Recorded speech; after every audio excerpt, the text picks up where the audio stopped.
Welcome to the League of Nerds comic book segment number 56. I'm John Cooney here to talk to you about comics released the 27th of February, 2013. Beginning as usual with my first five, meaning these are the first 5 books I intend to read this week, and I'll give you a little more depth on them, starting with at number 1, Guardians of the Galaxy number 0.1. Move over, Avengers, the Guardians got this.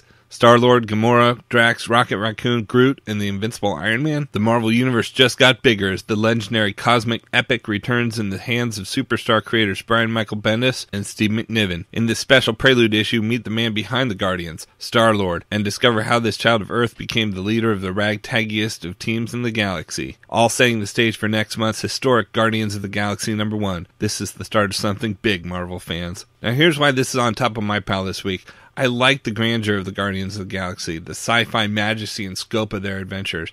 I was a big fan of the Abnett and Lanning work with these characters, so I'm excited to revisit them, and apparently I'm not alone. Senior editor Steve Wacker said that series writer Brian Michael Bendis wrote the Star-Lord/Peter Quill-centered 0.1 issue without anybody telling him to because he wanted it so much. Bendis explained, quote, I read a lot of this stuff in regard to my part-time job as part of the Marvel Creatives Committee. They've been developing Guardians as a film for a while, and the committee's been there for the whole thing. So I was digging into this and the Abnett and Lanning stuff as well, but it was only as a fan and not as a writer. You use a different part of your brain. It got me very excited, and that's why I got the gig. But then as I was sitting down to write these characters, I wrote the story for 0.1 without having it assigned to me. I wrote it to discover Peter and know the character's origin for myself. In fact, I think I was supposed to write like an 8-pager for the Marvel Now special, and it ended up being 32 pages. I was like, uh-oh. I just handed it in and said, I'm sorry guys, I don't know what to do with this, but I do think this is the point of the book. But this can't be what the number 1 issue should be, which services the Guardians.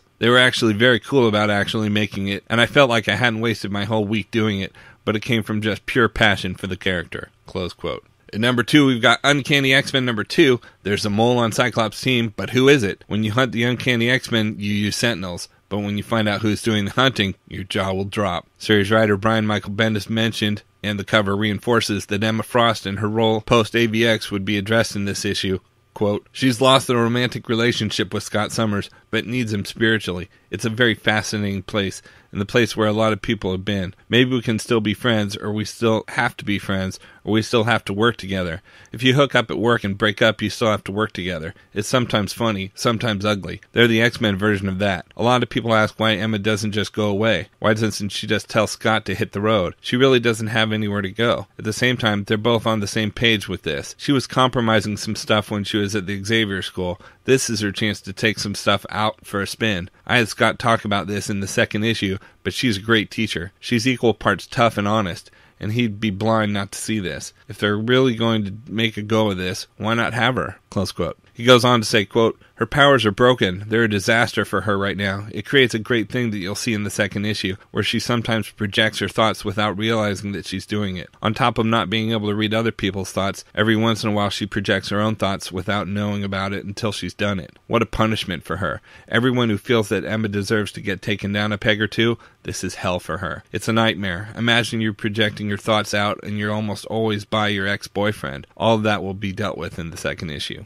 Close quote. At number 3, we've got Young Avengers number 2. Has Wiccan made a horrible mistake that comes back to bite everyone on their communal posteriors? Spoilers, yes. Does this guest star the Uncanny Avengers? Spoilers, also yes. A figure from Loki's past emerges. Friend or foe? What will it be? Spoilers, it's a foe. And much more from Marvel's most critically acclaimed book. Yes, we're saying it's critically acclaimed and it's not even out yet. We're very bad. Series writer Kieran Gillen responded to a question asking about the status as an Avengers team, saying, quote, an Avengers team? Unofficial one with membership cards? Well, a bunch of them do already have that, if it matters. I don't think it does. For me, this book is the opposite of the big government organization of the mainstream 2000s onward Avengers books. This is about the ideals, about a group of people gathered together to stop the problems none of them could deal with apart. It's about being a superhero team. If you can save the world, what other choice do you have? It's hyper-idealistic. Young Avengers Volume 1 was about that aspiring to be recognized. This is a book that realizes that ultimately you do it for yourself and you don't need the badge. So yeah,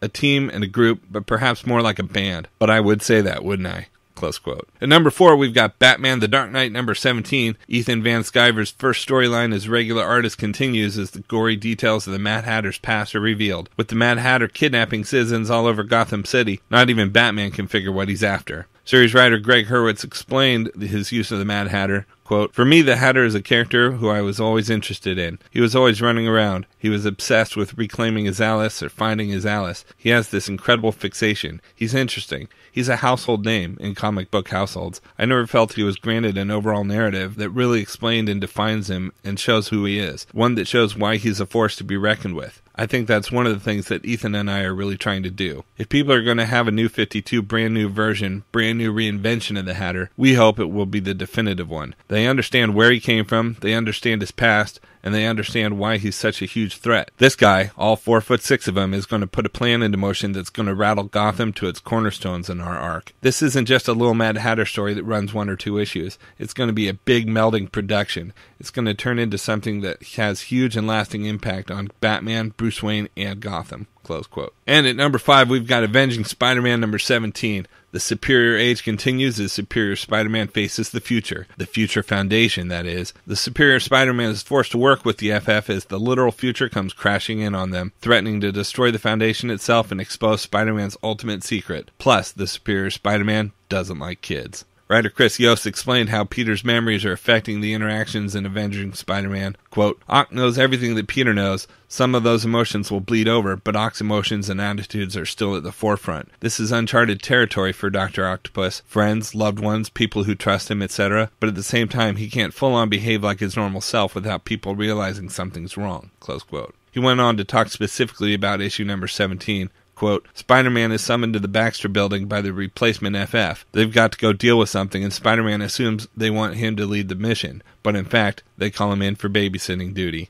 But Spider-Man has his own agenda as he enters the Baxter building. As a former evil scientist, what treasures does the home of Reed Richards hold? Hint, it's something that Peter brought there. But of course, everything goes south when beings from the future attack the FF, trying to wipe them from the time stream." Close quote. Rounding out the top 10 at number 6, we've got Teen Titans number 17. Welcome aboard the new art team of Eddie Barrows and Eber Ferreira. The team is finally reunited in the wake of Death of the Family, but something is very wrong with Red Robin. What did the Joker do? At number 7, we've got Uncanny X-Force number 2, Bishop versus Uncanny X-Force.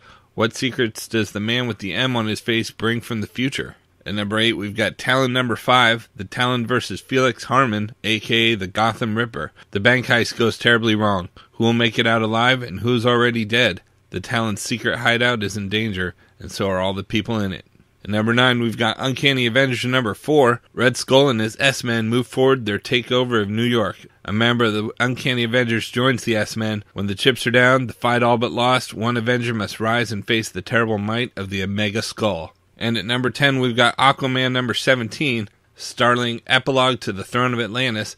With the secrets of Atlantis revealed, Aquaman is confronted by a horrible myth from Atlantis' past that's connected to his own. Plus, Mara confronts a longtime enemy. For the best of the rest this week from DC, we've got Batman Incorporated number 8. Everything Grant Morrison has been planning since the start of Batman Incorporated leads to this stunning issue. You must not miss this one. We got Before Watchmen, Dr. Manhattan number 4 of 4 with the pull quote, "I have a small suggestion regarding the destruction of Earth." We've got Flash number 17, the finale of guerrilla warfare as Barry's battle with Grodd comes to a bone-crunching conclusion. Don't miss the introduction of one of the Flash's greatest foes. And we've got Fury of Firestorm, the Nuclear Man number 17, guest starring the Teen Titans. Are the Teen Titans here to help Firestorm? Or will they use any means necessary to stop him from losing control of his powers? From Marvel this week, we've got Astonishing X-Men number 59. Back from their honeymoon, Northstar and Kyle face a threat at home, while Northstar faces another threat all on his own. And deep in space, something is coming that might literally tear the team apart. We've got Avengers Arena number 5, the Braddock Academy versus themselves. And we've got Gambit number 9. Gambit's hot on the heels of the lady thief who first crossed his path in issue number 1. But what secret is she hiding that may just spell doom for our hero? And how will he manage to seal her away from the horde of supervillains she surrounded herself with? We've got Hawkeye number 8. Cherry's got a gun, and she looks good in it. Hawkeye gets distracted, just like you are right now. We've got Punisher War Journal number 5 of 5. Greg Rucka's powerful run comes to an end. It's time for the Punisher to face his punishment. We got Thunderbolts number 5, the return of the gamma-powered madman. The Thunderbolts' first mission is going off the rails. Can the team trust the Red Hulk to lead them? We've got Ultimate Comics X-Men number 23 by Brian Wood. Natural Resources begins, the start of an all-new arc. How much is the superpower worth? The mutant nation has a new enemy, itself.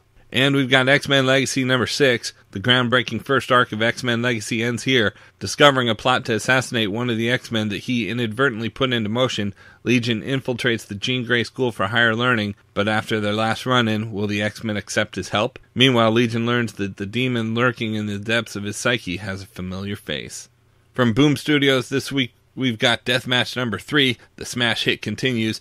The mysteries of the Deathmatch Arena grow deeper as the Rat reveals the secret of the prison's ominous light guards. And as the second stage of the tournament looms, which heroes will fall in the final battle of the opening round? Written by industry legend Paul Jenkins and drawn by comic superstar Carlos Magno, Deathmatch is a dark psychological deconstruction of the superhero genre that can't be missed. From Dark Horse, we've got the massive number 9. When explosive new information arises about the seemingly utopian oil rig nation that has divided the crew of the Capitol, Callum Israel is forced to deal with the likely dissolution of the Ninth Wave. But what does that mean for the massive? The groundbreaking new series from Star Wars and Conan writer Brian Wood continues. IGN says, in a period where Wood's name seems to pop up all over the industry, this series has emerged as one of his most ambitious and rewarding so far. And Comic Book Resources says, provocative, original, and fiercely intelligent in both conception and execution. From IDW this week, we've got Doctor Who number 6, The Eye of Ashaya, Part 2 of 2. Amy and Rory's holiday aboard a luxury starliner has turned into a game of to catch a thief, as class warfare threatens to break out on the ship. And what's the Doctor been distracted with in the bowels of the TARDIS? Out in trades this week, we've got Catwoman Volume 2, Dollhouse trade paperback. Teaming with the new partner called Spark, Catwoman is out to take Gotham City, literally. But when Catwoman runs into Dollhouse, a psychotic who kidnaps children from the streets of Gotham City, a rage awakens in her that not even she knew existed.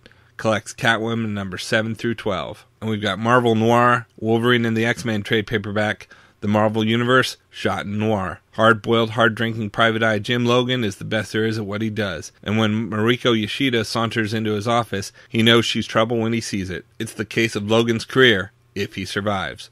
Meanwhile, discredited quack Charles Xavier rots in jail. He used to train desperate teens into canny grifters, but now one of his X-Men, Jean Grey, is dead, and corrupt police chief Eric Magnus is closing in on the rest. Then Logan, Cyclops, and the Avenging Angel find the gem of Sidorak in the stinking jungles of Madripoor, but all it's done is put a target on their backs. And what kind of monster is Nightcrawler? Collects X-Men Noir 1 through 4, Wolverine Noir 1 through 4, X-Men Noir Mark of Cain 1 through 4, and Weapon X Noir number 1. And finally, from Valiant, we've got Bloodshot Volume 1, Setting the World on Fire trade paperback. Every mission is a suicide mission. Your name is Angela Mortali. Your brother's trapped behind enemy lines on the verge of... No, that's not right. Your name is Raymond Garrison. You've retired from the dangers of the field, but a desperate plea from your oldest friend plunges you into a vicious firefight that... No, that's not right either. You're Bloodshot. You are the shade of gray that freedom requires. The perfect confluence of military necessity and cutting-edge technology. A walking WikiLeaks. A reservoir of dirty secrets that could set the world on fire, and you've just been captured. Collecting Bloodshot number 1 through 4 by best-selling writer Dwayne Swarzinski and acclaimed artists Manuel Garcia and Arturo Lozzi. Find out why this is the series that has IGN proclaiming, quote, Valiant is quickly becoming the publisher to beat. Alright, so that's just a few of my favorite books out this week. There's still plenty of others available. In fact, I broke out all of the Marvel titles this week in their own video, as well as a separate video for all of DC, and even a video with the top independent publishers. You can find them all on my YouTube channel at he'sgotissues.com as well. We'll also have links up on the leagueofnerds.com, our Facebook page, so be sure to like us there too. And of course, you can follow everything I'm reading on Facebook, Pinterest, or Twitter. You can find the links to everything at he'sgotissues.com. And a reminder that both He's Got Issues and the League of Nerds are proud members of the Comics Podcast Network. So until next week, I'm John Cooney, and I've got issues.